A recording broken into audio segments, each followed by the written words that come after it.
días. Buenos días. Ok. Bienvenidos a todos. Encantado que están con nosotros esta mañana.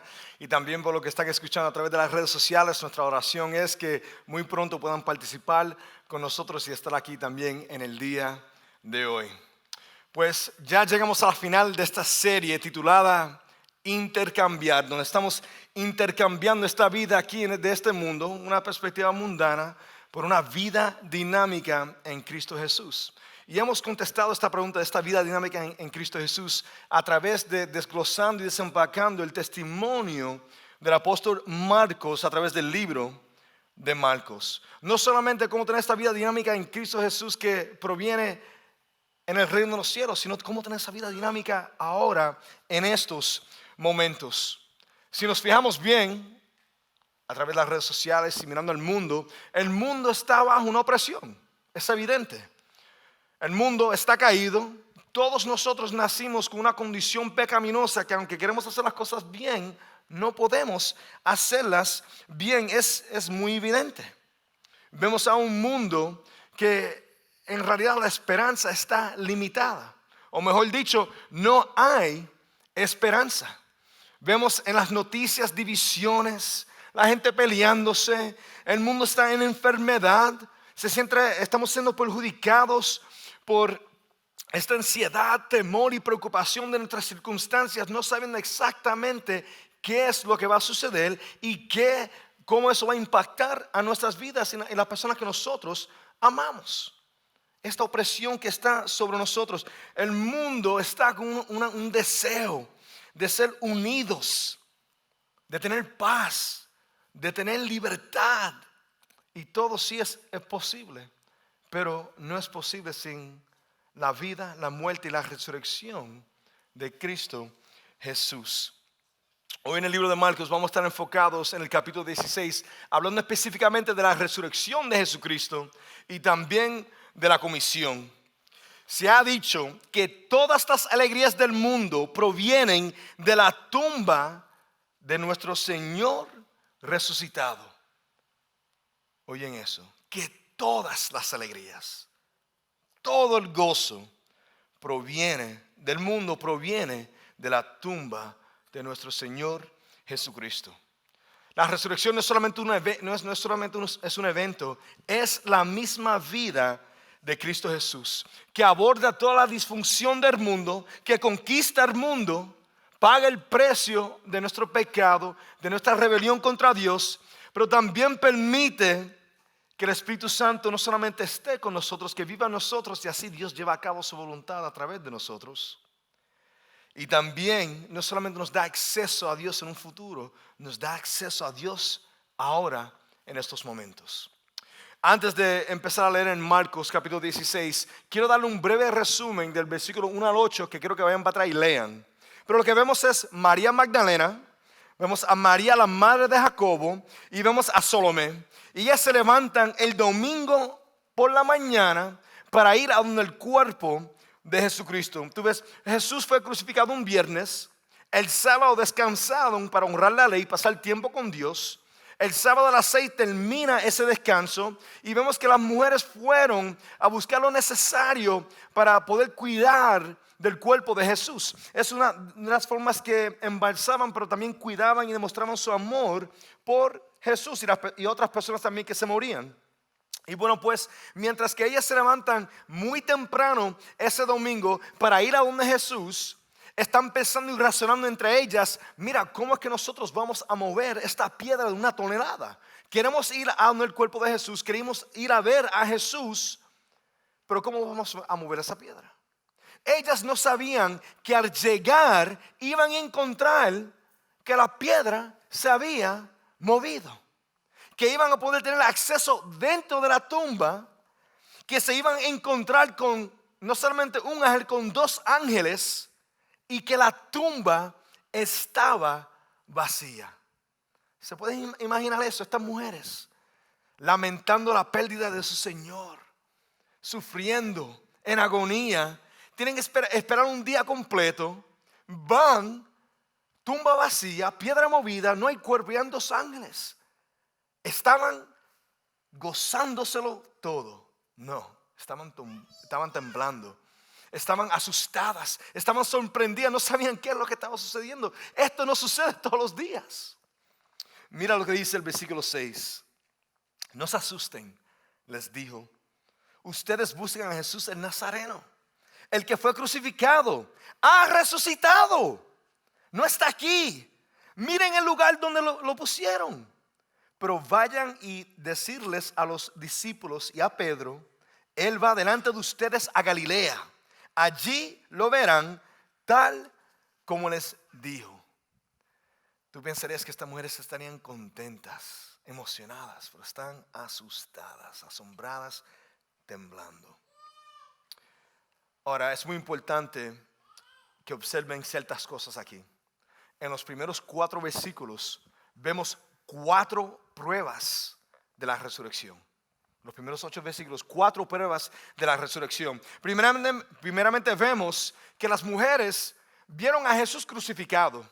Todos amontonan a Jesús, pero sin embargo las mujeres están ahí viendo a Jesús siendo crucificado, viendo a Jesús sufrir en agonía. Vieron cuando bajaron el cuerpo y también estuvieron ahí cuando pusieron el cuerpo de Jesús dentro de la tumba y lo sellaron. Las mujeres estaban presentes. Las mujeres dieron testimonio vivo de Jesús murió y Jesús resucitado. La primera prueba. La segunda prueba que vimos es que la piedra en una toledana se movió. Ahora, se movió no porque Jesús necesitaba salir.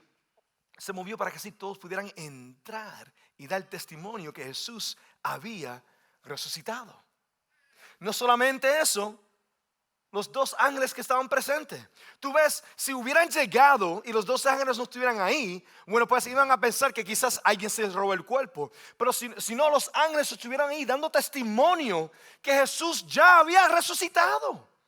Tenían la confirmación que sí, Jesús resucitó. La tercera prueba. La cuarta prueba es una tumba vacía. Tú ves, los líderes religiosos de Israel no querían que alguien se llevara el cuerpo. Ellos querían hacer todo posible para que la profecía que dijo Jesús, que él iba a morir y resucitar, no ocurriera. No solamente le pusieron una piedra, una tonelada, le pusieron un sello romano que le decía a todas las personas que si rompen este sello, pierden su vida. Pusieron hasta 2 guardias enfrente. Pero sin embargo, la tumba estaba vacía y la influencia de estos líderes religiosos de Israel también se iba. La gente estaba reconociendo que Jesús sí había resucitado. Otra observación que a mí me fascina, me encanta, y yo creo que también ustedes lo van a apreciar. En esta cultura, los hombres dominaban la ley judía. Las mujeres se veían como ciudadanas secundarias. Pero sin embargo, aquí vemos que la primera persona que fue enviada para una comisión de compartir un evangelio, de compartir las buenas nuevas que Jesús resucitó, fue una mujer. ¿Verdad que sí? Y no solamente eso, fue una mujer que fue directamente a Pedro y a Juan, que eran los más íntimos a Jesús, para compartirle a ellos las buenas nuevas que Jesús había resucitado. A mí me fascina la intencionalidad de Dios. De la manera que Él rompe estas vistas mundanas del mundo. Tú ves, no se supone que el hombre piense que es mejor que la mujer o que la mujer piense que es mejor que el hombre. Los dos fueron creados para ser uno, reflejando la imagen de Dios Padre, Hijo y Espíritu Santo. Ahora llegamos a la palabra de Dios. En reverencia, por favor, pónganse de pie mientras que leamos la escritura. Recuérdese que como iglesia nos sometemos a la autoridad de la palabra de Dios y que todo mensaje está fundado en la verdad de su palabra. Marcos 16, 9 al 20. Cuando Jesús resucitó en la madrugada del primer día de la semana, se apareció primero a María Magdalena, de la que había expulsado 7 demonios. Ella fue y avisó a los que habían estado con él que estaban lamentándose y llorando. Pero ellos, al oír que Jesús estaba vivo y que ella lo había visto, no lo creyeron. Después apareció a Jesús en otra forma a 2 de ellos que iban de camino al campo. Ellos volvieron y avisaron a los demás, pero no les creyeron a ellos tampoco. Por último, se apareció Jesús a los 11 mientras comían. Los reprendió, por su falta de fe y por su obstinación en no creerles a los que lo habían visto resucitado. Les dijo: vayan por todo el mundo y anuncien las buenas nuevas a toda criatura. El que crea y sea bautizado será salvo, pero el que no crea será condenado. Estas señales acompañarán a los que crean. En mi nombre expulsarán demonios, hablarán en nuevas lenguas, tomarán en sus manos serpientes y cuando beban algo venenoso no les hará daño alguno. Pondrán las manos sobre los enfermos y estos recobrarán la salud. Después de hablar con ellos, el Señor Jesús fue llevado al cielo y se sentó a la derecha de Dios. Los discípulos salieron y predicaron por todas partes y el Señor los ayudaba en la obra y confirmaba su palabra con las señales que la acompañaban. La palabra de Dios, por favor, tome su asiento. Aquí vemos 3 apariciones de Jesús. Y la primera persona que se parece es a María Magdalena. La primera en ver a Jesucristo resucitado fue una mujer. La primera en proclamar el evangelio que Jesús está vivo, que resucitó, fue una mujer. Es una de las que Jesús envió en comisión.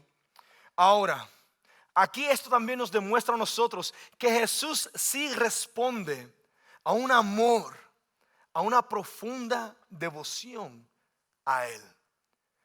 Aquí vemos a María. María estaba presente. María Magdalena, para que no se confundan, estaba presente en la crucifixión. Estaba presente cuando lo bajaron de la cruz del Calvario. Estaba presente, fue a embalsamarlo. También estaba presente, fue la primera en llegar a la tumba a la primera hora más temprano que se podía. Y no solamente eso, cuando finalmente Pedro y Juan fueron a la tumba y vieron que estaba vacía, María se quedó detrás. María Magdalena se quedó detrás, llorando con este amor, esta devoción profunda, porque no sabía dónde estaba el cuerpo de Jesús. La pregunta la frase que se puede decir y se puede discutir, que María sostuvo a su corazón con más devoción, con más amor a Jesús que cualquier otra persona. Una devoción muy, muy profunda. Tú ves, María había recibido una sanidad sobrenatural. Fue una mujer que tenía 7 demonios dentro de ella. Y Jesús la sanó de eso. Nos podemos preguntar, ¿cómo fue que ella desarrolló un amor así, de esa manera? Una devoción tan profunda que Jesús decidió aparecérsela a ella antes que a cualquier otra persona. Tú ves, cuando una persona llega al punto de comprensión de cuán pesado es su pecado, cuando una persona llega al entendimiento de cuánto Jesús le ha perdonado, de cuán asqueroso es su quebrantamiento, lo que ocurre es que una sobreabundancia de amor va hacia Dios, va hacia Jesús, cuando puede entender cuánto ha sido el pecado que Jesús le ha perdonado en su vida. Tú ves, es imposible amar a Jesús de la manera que Él se merece si tú no puedes reconocer la gravedad de lo que Él ha perdonado en tu vida. Fíjate que si no podemos reconocer este pecado, es imposible perdonar a los demás. Si yo no puedo comprender cuánto Jesús me ha perdonado a mí, yo humildemente no voy a poder perdonar a los demás. Tú ves, si yo no puedo entender cuán grave es mi pecado, yo no voy a entender de la manera que yo voy a frecuentemente ofender a los demás.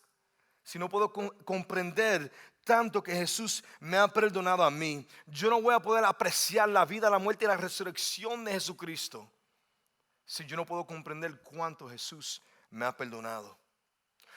Otra consecuencia de no comprender la gravedad de tu pecado es un evangelio de prosperidad. Pastor, ¿de qué tú hablas? Tú ves, un evangelio de prosperidad es una persona que no reconoce cuánto Jesús la ha perdonado.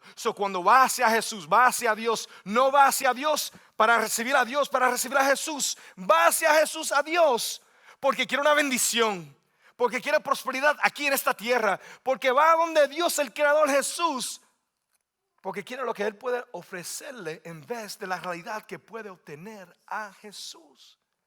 Y que eso es más que suficiente. Tú ves, María estaba tan quebrantada porque ella entendía que al tener a Jesús lo tenía absolutamente todo. Y al ya no tener a Jesús, no sabía cómo iba a vivir. Ella sabía que al ella tener a Jesús lo tenía todo. No iba a donde Jesús porque estaba buscando su próxima bendición para este mundo. Ya sabía que lo tenía todo. Un entendimiento real del Evangelio nos lleva a entender esto, que lo tenemos todo en Cristo Jesús. Aunque el amor de María Magdalena era evidente, Pedro y Juan no la creyeron. No creyeron su testimonio, aunque ellos veían cuánto María lo amaba a él y dio su testimonio, no quisieron creer. Después vemos que 2 discípulos estaban camino a otro pueblo. Y en el libro de Lucas capítulo 24 nos da un historial muy en detalle, pero yo solamente les quiero dar un resumen. Y bueno, pues podemos creer que uno de esos discípulos era Cleofás. Y bueno, pues él estaba con otra persona, pero no recibimos el nombre de esa otra persona. Y podemos creer porque no había el nombre de la otra persona en las escrituras, es porque quizás fue una mujer y quizás fue su esposa. Y bueno, pues ellos iban caminando. Y cuando tú ibas caminando en una carretera, bueno, pues había muchas personas también caminando, porque eran como carreteras, no habían carros. La gente caminaban y tú puedes tener una conversación con alguien y a otra persona puede estar ahí escuchando tu conversación. Ahí están ellos dos hablando apasionadamente, íntimamente sobre lo que está ocurriendo. Que mira, Jesús, el que hacía todos los milagros, el Mesías, fue crucificado, murió y dieron testimonio que su cuerpo no está en la tumba. Y están hablando apasionados sobre esto. Y de momento alguien que está caminando con ellos se les aparece y le dice: mira, ¿de qué están hablando? Y los dos miran a este hombre como si fuera un ignorante. ¿De dónde tú estás? Tú vives debajo de una roca. No sabes que Jesús, el Mesías, fue crucificado y ahora no saben dónde está su cuerpo. Y lo miramos como si fuera ignorante, sin saber que la persona que estaba andando con ellos era Jesús resucitado. Imagínate en esto, están caminando y Jesús empieza a enseñarle a ellos de Génesis a Malaquías el Antiguo Testamento entero en detalle y de la manera que todo se trata de Jesús, que todo viene para atrás de Jesús, que la Biblia entera de Génesis a Revelaciones, aunque en esos tiempos ellos no tenían el Nuevo Testamento todavía, pero todo se trata de Jesús. Y mientras que Él está hablando a ellos, no saben que es Jesús y sus corazones están ardientes. Y después, al final del día, después de caminar tanto un tiempo, ellos dicen: mira, quédate con nosotros, vamos a comer algo. Y Él dice: ok, me voy a sentar con ustedes. Él viene, toma el pan, lo bendice y se los da. Y ahí se dieron cuenta: Jesús está con nosotros. Y Jesús se desaparece.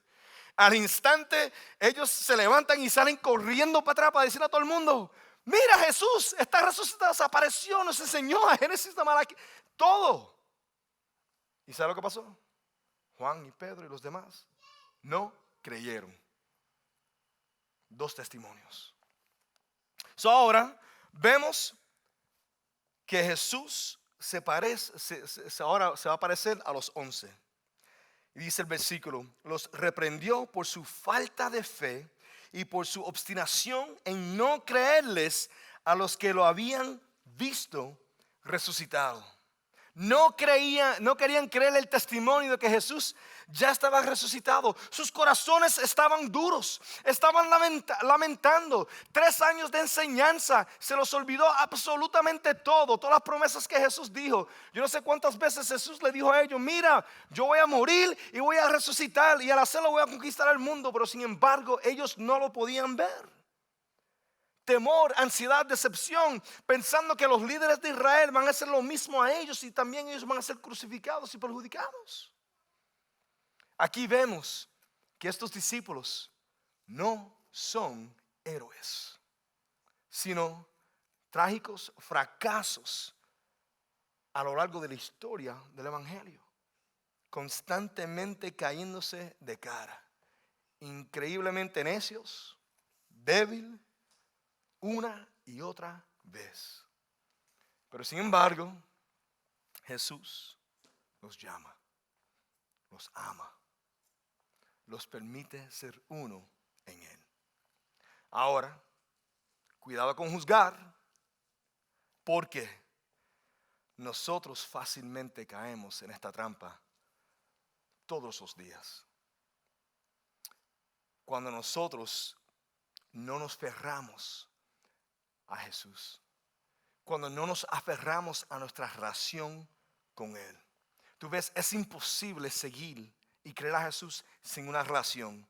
Pero sin embargo, muchas veces nos olvidamos o no entendemos que la relación viene antes que la obediencia. Tantas veces ocurren cosas en este mundo, nuestras circunstancias, y nuestros corazones se ponen duros porque nos enfocamos más en nuestra circunstancia que en nuestra relación con Jesús. Estás tan preocupado sobre lo que te va a suceder en vez de recordarte de tu relación con Él y que Jesús es el que te sostiene, y tu relación y sus promesas y lo que te ha dicho, y aferrarte en eso. Estás más preocupado del mundo. Hoy en día estamos en eso, ¿no? La economía, el virus, ciudadanía, nuestras relaciones, tantas cosas que nos traen preocupación, temor y ansiedad, tanto enfoque en nuestras circunstancias que nos olvidamos de la razón por la cual que fuimos creados, de la razón por la cual que fuimos creados. Y así es que nuestros corazones se ponen duros. Si es cierto que Jesús ha resucitado, que Jesús conquistó la muerte, de que Jesús sí se sienta a la derecha del Padre, pues entonces vivimos en victoria. No tenemos que temer, no tenemos que estar asustados, no tenemos que estar preocupados.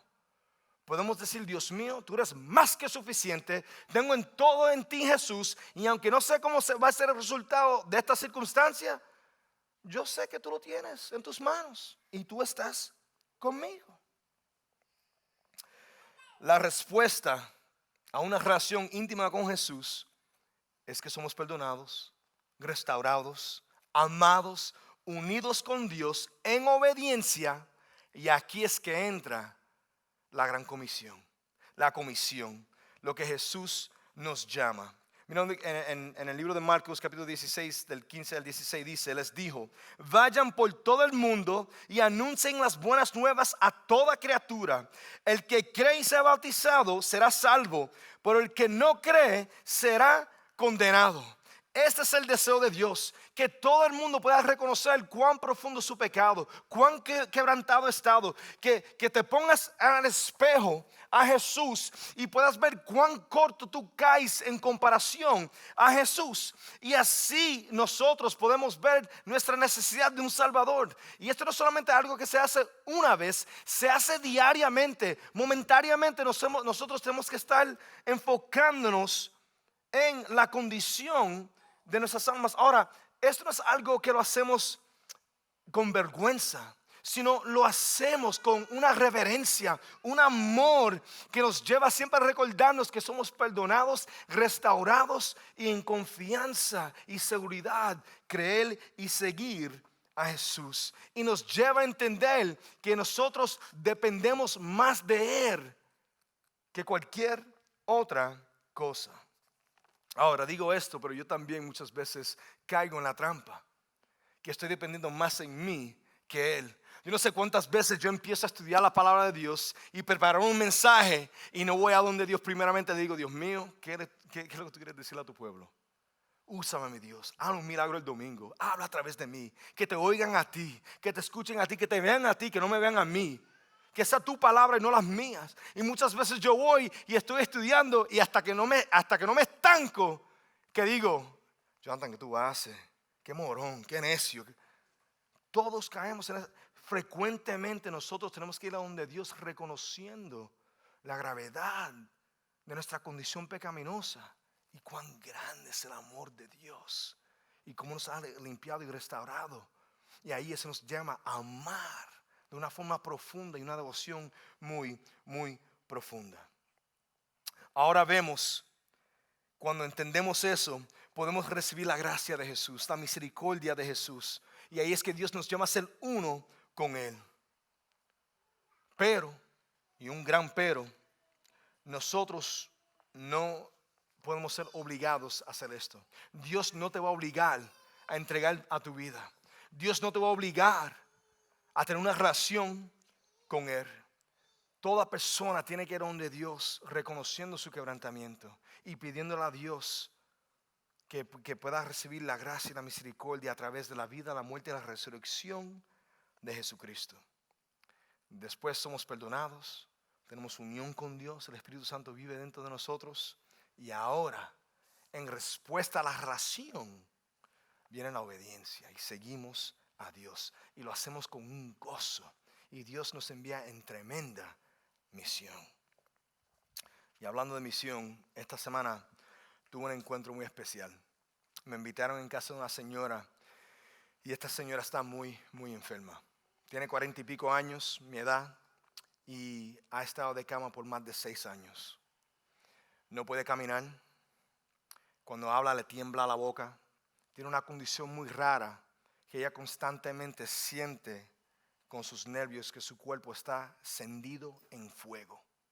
Grita y llora porque se siente que se está quemando como si una persona estuviera quemándose en vivo. Y después se pone bien fría y nada la puede calentar. Es una condición horrorosa. Sin embargo, esta mujer me está dando su testimonio de cuánto ella ama al Señor, de la manera que Dios la ama a ella a través del sufrimiento, de la manera que ella quiere dar testimonio a través de su sufrimiento para que otros que estén sufriendo puedan conocer el amor de Dios en medio de esto, de la manera que ella se aferra a Jesús, reconociendo que ella fue creado para la eternidad y quiere compartir el evangelio, compartir las buenas nuevas y estar en misión para que Dios sea glorificado a través de su condición. Se me cayó la boca. Estuve con un hermano que estaba conmigo y salimos afuera y este hermano empezó a llorar quebrantado y me dijo: ¿qué hago? ¿Qué hago? Yo que puedo caminar, que nada me pasa, que tengo mi salud, tengo comida, puedo hacer lo que yo quiero y yo hasta a veces no quiero ni ir a la iglesia a alabar a Dios, menos mal estar en misión. Pero aquí esta mujer, aquí está sufriendo y lo más que ella anhela es compartir las buenas nuevas en medio de estar viviendo en un infierno. Pero sin embargo lo que sale de su alma es gozo y un amor por Dios en medio de su circunstancia. Yo me quedé callado, no tenía respuesta. Obvio Dios le estaba hablando.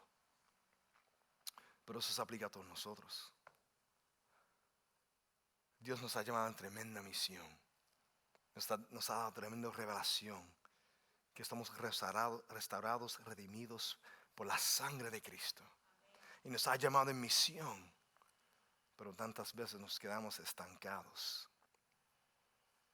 Y no queremos movernos, no queremos hablar, no queremos compartir las buenas nuevas. Estamos viviendo en un mundo donde la gente está esperando y anhelando esperanza. Y tenemos la respuesta. Mira lo que dice Marcos capítulo 16, versículo 20.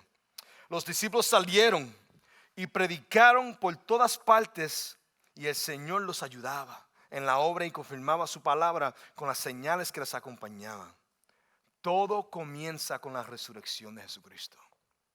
Vemos que está sentado a la derecha del Padre, versículo 19. Después de hablar con ellos, el Señor Jesús fue llevado al cielo y se sentó a la derecha de Dios. ¿Qué significa esto? Que toda autoridad, toda honra, toda gloria ahora se le da a Jesús. Jesús es nuestro sumo sacerdote. Él es nuestro abogado. Él está con nosotros y lleva a cabo todo a través de nosotros. Podemos tener una gran confianza cuando respondemos a esta misión. Tal como Jesús nos sirvió a nosotros, nuestra responsabilidad, no solamente llamado, es servir al mundo y compartir estas buenas nuevas. Que Jesús ha resucitado y es nuestro Salvador. Mira lo que dice 1 de Pedro, capítulo 1, versículo 3 al 5. Alabado sea Dios, Padre de nuestro Señor Jesucristo. Por su gran misericordia nos ha hecho nacer de nuevo mediante la resurrección de Jesucristo, para que tengamos una esperanza viva y recibamos una herencia indestructible, incontaminable, inmarchitable. Tal herencia está reservada en el cielo para ustedes, a quienes el poder de Dios protege mediante la fe hasta que llegue la salvación que se ha de revelar en los últimos tiempos. Si la resurrección es la fundación de la vida dinámica en Cristo, pues diariamente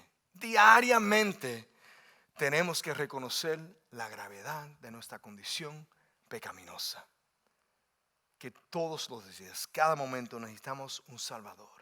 Y cuando lo hacemos, no lo hacemos en vergüenza, sino lo hacemos en alabanza y en gozo, porque puedo arrepentirme, porque puedo recibir su perdón y puedo recibir a Dios. Número 2, mantente aferrado a tu relación con Jesús, no tus circunstancias. Primero la relación, después la obediencia. Cuando nosotros nos sometemos a esa relación, pues entonces somos apoderados para ser obedientes y nuestras circunstancias se minimizan. O sea que el mundo las ve bien grave, pero cuando tú las ves, sabes que Dios va a hacer un milagro a través de eso y que Él va a ser glorificado y honrado. Y Dios mío, quiero más tu voluntad que el cambio de mis circunstancias. Vemos que en Jesús lo recibimos absolutamente todos. Cuando vamos a donde Jesús, cuando vamos en relación, tenemos que reconocer que ya lo tenemos todo en Jesús. Amarlo a Él de esa manera, reconociendo que ya yo lo he recibido todo. Los dejo con esto. La resurrección y el evangelio ofende. ¿Cómo va a ser? La resurrección y el evangelio ofende. Mira lo que dice Lucas capítulo 12, versículo 49 al 53. He venido a traer fuego a la tierra y como quisiera que ya estuviera ardiendo, pero tengo que pasar por la prueba de un bautismo. Y cuánta angustia siento hasta que se cumpla. ¿Creen ustedes que vine a traer paz a la tierra? Les digo que no, sino división. De ahora en adelante estarán divididos 5 en una familia, 3 contra 2, 2 contra 3. Se enfrentarán el padre contra su hijo, el hijo contra su padre, la madre contra su hija y la hija contra su madre, la suegra contra su nuera y la nuera contra su suegra. ¿De qué está hablando Jesús? ¿Qué es eso? El evangelio, la resurrección ofende. Nadie quiere creer que está en necesidad de un Salvador. Nadie quiere creer que está quebrantado. Nadie quiere creer que en realidad no es una muy buena persona.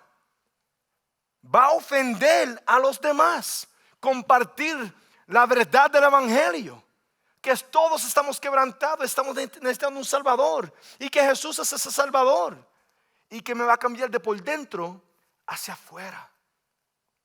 Va a causar división entre tus amistades, tus familiares. Es la realidad.